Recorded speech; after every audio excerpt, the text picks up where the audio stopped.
இவங்களுக்கு எந்த குறையும் வேண்டதில்லை. இந்த கோயிலில் வந்து ஒவ்வொரு விஷயமும் சென்னை வர வேண்டியோ இல்லை வீடு வர வேண்டியோ இல்லை அவங்களுடைய கஷ்டங்கள்லாம் திருநெல் வர்றவங்கள எதா இருந்தாலும் தீர்க்கிறோம்.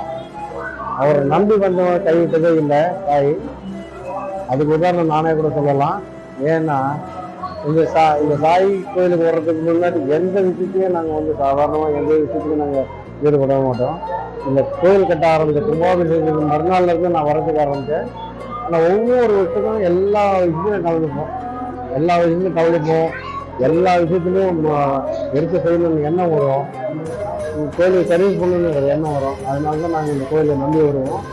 அதாவது நான் சர்வீஸில் இருக்கேன், அவ்வளோதான். இந்த ரெண்டு பக்கமும் ரெண்டு சின்ன பாபா இருக்காரு, பெரிய பாபா இருக்காரு. ரெண்டு பாபாவையும் எப்பயுமே வந்து நாங்கள் வந்து பார்க்காம போனதில்லை. எந்த